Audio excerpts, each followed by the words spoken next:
Okay तो भाई सबसे पहले बात करते हम लोग एजे स्टाइल के बारे में। तो भाई मैं आपको बताया था एजे स्टाइल जो स्टेफनी मैकमैन के पॉडकास्ट के अंदर आने वाली है। तो हाँ भाई स्टेफनी मैकमैन भाई सिंपल यही सवाल पूछेगी, क्या एजे स्टाइल तुम रिटायर हो चुके हो क्योंकि तूने ग्लव्स को बाहर निकाल कर फिर से ग्लव्स को पहन लिया था। तो एजे स्टाइल ने भाई सिंपल यहाँ पर आंसर दिया है नेवर से नेवर। मतलब एजे स्टाइल भाई अपने तरफ से कंफर्म कर चुके हैं कि भैया वो डब्ल्यूडब्ल्यूई कंपनी को छोड़ दिए हैं, पर वो स्टिल मतलब रेसलिंग करने वाले हैं। साथ ही साथ भाई एक और चीज करंट में कंफर्म हो चुका है, एजे स्टाइल भाई डब्ल्यूडब्ल्यूई कंपनी के अंदर मतलब गुड कंडीशन में छोड़े हैं। सोचो ना भाई डब्ल्यूडब्ल्यूई कंपनी को छोड़ने के बाद भाई डब्ल्यूडब्ल्यूई वाले एक रिटायरमेंट मैच इनको दी, साथ ही साथ भाई डब्ल्यू वाले इनके साथ पॉडकास्ट कर रहे हैं स्टेफनी मैकमैन के साथ। तो मेरे ख्याल से मतलब फ्यूचर में भी एजे स्टाइल डब्ल्यूडब्ल्यूई कंपनी के अंदर आ सकते हैं। तो देखो मेरे ख्याल से 3 से 4 साल एडब्ल्यू कंपनी के अंदर गुजारने और उसको एजे स्टाइल आपको डब्ल्यूडब्ल्यूई कंपनी के अंदर भी देखने को मिल सकता है। बाकी भाई एजे स्टाइल के फोटो लगाते हुए भाई ऑस्टिन थ्योरी ने ट्वीट किया कि मैं अपने बाप से बहुत कुछ मतलब सीखा हूँ, मेरे बाप से बहुत कुछ सीखने का मौका मिला। वैसे वाकई आगे बात करते हम लोग सऊदी अरबिया के बारे में। तो भाई सऊदी अरबिया के अंदर एक पीपीपी हमें रॉयल रंबल देखने को मिला, पर डब्ल्यू वाले 2 और पीएलई करवाने वाले सऊदी अरबिया के अंदर। तो आई डोंट नो भाई डब्ल्यू वाले ने अपने तरफ से कुछ भी कंफर्म नहीं किया, पर मेरे ख्याल से एक पीपीपी आपको क्राउन ज्वेल देखने को मिलेगा और डब्ल्यू वाले एक और पीपीपी को करवाने वाली है। और अगले साल तो डब्ल्यू वाले भाई रेसलमेनिया ही सऊदी के अंदर करवाने वाले। तो भाई लिटरली कहना ही अलग है। आप लोग सोचो भाई सऊदी वाले कितना इनको पैसा दे रहे हैं कि डब्ल्यू वाले ने भाई पहली बार सोचा कि रॉयल रंबल वो अमेरिका से बाहर करवाएंगे तो सऊदी के अंदर ही हुआ। अब डब्ल्यू वाले पहला बार सोच रहे कि रेसलमेनिया जो है मतलब अमेरिका से बाहर करवाएंगे तो वो भी सऊदी के अंदर हो रहा है। साथ ही साथ भाई इसके अलावा भाई आपको आने वाला टाइम में आपको लंदन या फिर इंग्लैंड आप लोग जो भी कहो भाई वो सारे कंट्री के अंदर भी आपको रेसलमेनिया देखने को मिलने वाला। डब्ल्यू वाले का ऐसा प्लान है। वैसे वाकई आगे बात करते हम लोग पेज के बारे में। तो भाई पेज ने एक फोटो डाला जहां लास्ट डे लिखा हुआ है। भाई आई डोंट नो भाई अब पेज के बाद पर आप लोग भरोसा नहीं कर सकते। मैंने भाई पेज का बहुत ज्यादा इंतजार किया, समर स्लैम के अंदर इंतजार किया, इवोल्यूशन के अंदर इंतजार किया, रॉयल रंबल के अंदर इंतजार किया, पर मेरे ख्याल से भाई जब ये रॉयल रंबल के अंदर नहीं देखने को मिले तो इनके इंतजार करना फालतू। मेरे ख्याल से पेज आपको डब्ल्यूडब्ल्यूई कंपनी के अंदर देखने को नहीं मिलेगा। वैसे वाकई आगे बात करते हम लोग रोमन रेंज और सीएम पंक के बारे में। तो भाई रोमन रेंज और सीएम पंक का रेसलमेनिया के अंदर मैच हो रहा है। तो भाई अभी करंट में भाई पूरा कंट्रोवर्सी इनका छिड़ चुका है। सीएम पंक भाई रोमन रेंज के बारे में एक और बयान देते कि ये जो घोंचू सा रेसलर आपको नीचे दिख रहा है ना, ये रेसलर बेसिकली पहले शील्ड का मतलब पहले पार्ट होने वाला था। इसके अलावा डब्ल्यू वाले ने भाई एक बार बिगी को भी शील्ड का पार्ट होने का मौका दिया था, तो फिर वो मतलब सारा प्लान कट हुआ, फिर रोमन रेंज शील्ड के मेंबर बने। तो अभी करंट में भाई सीएम पंक पोक कर रहे हैं रोमन रेंज को। सीएम पंक का बेसिकली यही कहना है कि मैं ही वो बंदा था मतलब जिसने रोमन रेंज को डब्ल्यूडब्ल्यूई कंपनी के अंदर लेकर आया था, आज रोमन रेंज मेरे सामने उड़ रहा है। वैसे सीएम पंक ने भाई एक और स्टेटमेंट दिया रोमन रेंज को लेकर कि रोमन रेंज के फैंस रेसलमेनिया 42 के सेकंड नाइट के ऊपर डिसअपॉइंट होने वाले, क्योंकि मैं रोमन रेंज से टाइटल नहीं हारने वाला हूं, मैं रोमन रेंज को रुलाने वाला हूं रेसलमेनिया के अंदर, इसलिए उसके फैंस रोने वाले। तो ऐसा भाई उन्होंने स्टेटमेंट दिया। इसके अलावा भाई रोमन रेंज और सीएम पंक का भाई इंटरनेट के ऊपर बहुत सारा ऐसा मतलब इंस्टाग्राम स्टोरी का बहुत सारा भाई पोस्ट दिखाया जा रहा है, जहां दिखाया जा रहा है कि सोशल मीडिया के ऊपर जब भी सीएम पंक और रोमन रेंज एक दूसरे के आमने सामने आते हो तो कितना सारा व्यूअरशिप आता। आप लोग यहाँ पर देख सकते हैं पिछले साल का वीडियो में 180 मिलियन से भी ज्यादा व्यू आया। साथ ही साथ भाई लोग अलग अलग तरीके से रोमन रेंज और सीएम पंक का कंपैरिजन कर रहे हैं। सीएम पंक का टाइटल रेन 434 डेज का था और वहां पर सीएम पंक ने भाई 149 डिफेंसेस किए थे। मतलब इतना ज्यादा डिफेंस भाई, मतलब हर एक 3 दिन पर एक डिफेंस किया करते थे। और वहीं रोमन रेंज का 1316 दिन का टाइटल रेन में सिर्फ 59 टाइटल डिफेंस किए थे, तो रोमन रेंज बहुत कम किए। तो देखो भाई कुल मिलाकर बात है कि भाई करंट टाइम में हाइप बढ़ाया जाए इंटरनेट के ऊपर ताकि भाई इनका मैच कमाल का हो सके। डब्ल्यू वाले ने भाई वैसे रोमन रेंज को लेकर मर्चेंडाइज भी निकाल दिया। मैं सही बता रहा हूँ भाई, मैं आज सोचा रोमन रेंज का मर्चेंडाइज खरीदने के लिए, जब मैं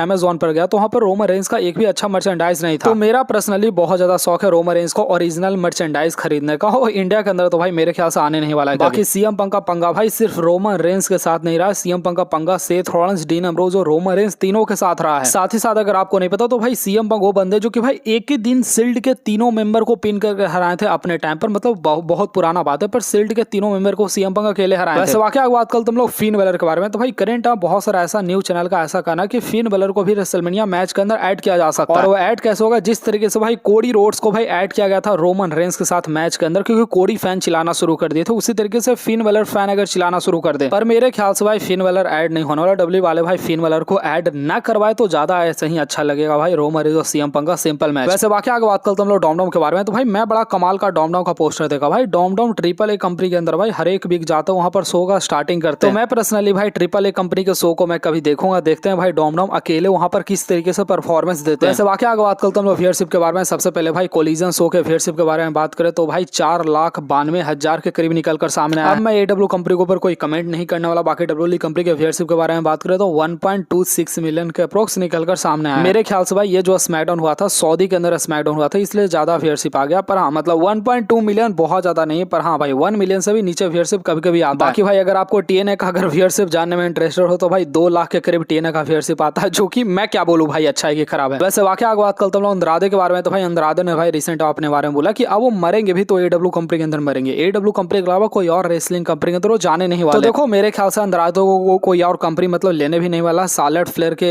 वजह से डब्ल्यूडब्ल्यूई कंपनी के अंदर आया था, मेरे ख्याल से कोई भी कंपनी नहीं लेगा। वाकई बात करते हम लोग ड्रू मैकिंटायर के बारे में। तो भाई ड्रू मैकिंटायर का जो मंडे नाइट रॉ पर बेइज्जती हुआ था भाई सीएम पंक और रोमन रेंज ने किया था, उसका करंट बहुत सारे सोशल मीडिया के ऊपर अब बात हो रहा है। मेरे ख्याल से भाई बात होना भी चाहिए, ड्रू मैकिंटायर को आकर मंडे नाइट रॉ पर एक आध क्लेमोर रोमन रेंज और सीएम पंक को लगाना चाहिए। मतलब ड्रू मैकिंटायर भैया इतना मेहनत से टाइटल विन किया, भाई इन लोग जोकर बना दिए उसको, कहते हैं भैया ड्रू मैकिंटायर आसान तुम्हारे लिए। वैसे आपको आगे पोस्टर दिखा रहा हूँ भाई, डब्ल्यूडब्ल्यूई कंपनी के अंदर 2015 से कौन से सुपरस्टार कौन से साल के अंदर डोमिनेट किया है भाई, आप लोग पूरा देख सकते हैं। रोमन रेंज का डोमिनेशन भाई लगातार 2 साल रहा था, 2021 और 22 के अंदर। अब मेरे ख्याल से 2026 के अंदर भी रोमन रेंज डोमिनेट करने वाले हैं। बाकी मेरे ख्याल से भाई आपके अकॉर्डिंग कौन से सुपरस्टार 2026 के अंदर डोमिनेट करेंगे, आप लोग प्लीज कमेंट बताइए। वैसे बाकी आगे बात करते हम लोग सीएम पंक के बारे में। तो भाई सीएम पंक से एजे स्टाइल के बारे में पूछा गया कि ये क्या एजे स्टाइल रिटायर होने वाले हैं, तो सीएम पंक ने भाई यही बोला हु नोज, मतलब सीएम पंक भी अपने तरफ से कंफर्म कर दिया कि रिटायर वगैरह नहीं होने वाला। आगे बात करते हम लोग टोनी खान के बारे में। तो भाई मुझे टोनी खान बंदा बहुत पसंद है भाई, इसके अंदर कोई भी ईगो नहीं। सोचो भाई पावर हाउस हॉब्स जो है डब्ल्यूडब्ल्यूई कंपनी के अंदर आ चुके हैं, पर आप लोग बात समझो उसके बावजूद भी भाई Tony Khan powerhouse Hobbs के बारे में बात करते हैं, उनके बारे में तारीफ करते हैं कि उसका एडब्ल्यू कंपनी के अंदर संबंध बहुत अच्छा था, एडब्ल्यू कंपनी के अंदर काफी उसने मेहनत किया था। तो आप लोग समझो भाई एक तरफ डब्ल्यूडब्ल्यूई कंपनी है जिसके कंपनी से कोई भी सुपरस्टार जाता तो डब्ल्यूडब्ल्यूई वाले उसको ब्लैकलिस्ट करते, उसको डब्ल्यूडब्ल्यूई कंपनी के अंदर बैंड किया जाता और इनफैक्ट उसके बारे में कभी चर्चा नहीं किया जाता। वैसे वाकई बात करते हम लोग कोडी रोड्स के बारे में। तो भाई अगर आपको नहीं पता तो कोडी रोड्स और जे उसो जब टैग टीम चैंपियन बने थे उस टाइम पर कोडी रोड्स के दिमाग में ये था कि कोई वो समवन टैटू बनवाएंगे लिटरली। पर आपको पता है भाई जब इनका प्रेस कॉन्फ्रेंस हुआ था तो जे उसो इतना ईट वहां पर बोल रहे थे कि जे उसो का ईट पॉपुलर हो गया। तो मैं सही बता रहा हूँ भाई जे उसो के लिए बड़ा लकी था भाई ईट इनके लिए। आगे बात करते हम लोग रोमन रेंज के बारे में। तो भाई रोमन रेंज के बारे में एक न्यूज चैनल ने बड़ा सिंपल सवाल पूछा कि अगर कोडी रोड्स डब्ल्यूडब्ल्यूई कंपनी के अंदर नहीं आते तो रोमन रेंज का टाइटल रेन को कौन सा सुपरस्टार एंड करता? क्या रोमन रेंज का टाइटल रेन को सेथ रॉलिंस एंड करते या फिर फिन बेलर एंड करते या फिर ड्रू मैकिंटायर एंड करते? मेरे ख्याल से भाई सेथ रॉलिंस वो बंदा रोमन रेंज का टाइटल रेन को एंड कर सकता। और मैं सही बताऊं तो ऐसे भी डब्ल्यूडब्ल्यूई वाले भाई कोडी रोड्स से करवा को कोई बहुत बड़ा काम तो की नहीं थी, मतलब कोडी रोड्स तो भाई ऐसे ही बकवास निकल गए। वैसे वाकई आगे बात करते हम लोग सेथ रॉलिंस के बारे में। तो भाई सेथ रॉलिंस का भाई शक का सुई अगेन वही जा रहा है कि शायद से ऑस्टिन थ्योरी और ग्रेसन वॉलर भाई सेथ रॉलिंस का पपेट हो सकते हैं। और साथ ही साथ भाई आपको पता है भाई ऑस्टिन थ्योरी और ग्रेसन वॉलर दो आपस में दोस्त भी हुआ करते थे, मतलब उस टाइम पर तो बड़ा एक बकवास रहा करते थे। पर हाँ डब्ल्यूडब्ल्यूई वाले भाई अगर सच में अगर ग्रेसन वॉलर और ऑस्टिन थ्योरी को अगर एक साथ करती सेथ रॉलिंस के अंडर तो मेरे ख्याल से कमाल का स्टोरी लाइन होगा। वैसे आप लोग ये रियर रिप्ले को देखो भाई, ये भाई पटा लिया लिव मॉर्गन को, आप लोग ये फोटो देखो जस्ट बगल में फोटो देखो भाई, मतलब लिटरली कपल वाला पूरा वाइब आ रहा है भाई। मतलब वैसे वाकई बात करते हम लोग ब्री बेला के बारे में। तो भाई ब्री बेला डब्ल्यूडब्ल्यूई कंपनी के अंदर कैसे आए थे? ब्री बेला ने भाई इस बात को खुद से कंफर्म कर दिया। ब्री बेला बोलती कि उनके पास निक खान का कॉल आया था। तो बेसिकली भाई मतलब ट्रिपल एस ने ब्री बेला को डब्ल्यूडब्ल्यूई कंपनी के अंदर नहीं बुलाया था, मतलब निक खान ने कॉल वगैरह किया था और निक खान ने बुलाया था। वैसे वाकई बात करते हम लोग लिव मॉर्गन के बारे में। तो भाई लिव मॉर्गन रॉयल रंबल जब सऊदी के अंदर विन की थी तो मतलब रेसलमेनिया के लोगों की तरफ अपना हाथ किया जाता है ना, तो बेसिकली लिव मॉर्गन वो हाथ करना भूल गई थी। लिव मॉर्गन से पूछा जाता आपने हाथ क्यों नहीं किया था, तो लिव मॉर्गन बोलती है मैं भूल गई थी। तो बेसिकली भाई लिव मॉर्गन इतना ज्यादा खुश हो गई थी कि भाई उनको पता नहीं था कि हाथ भी किया जाता है। भाई आज शाम का वीडियो इतना ही रखते हैं भाई, मिलते हैं आपसे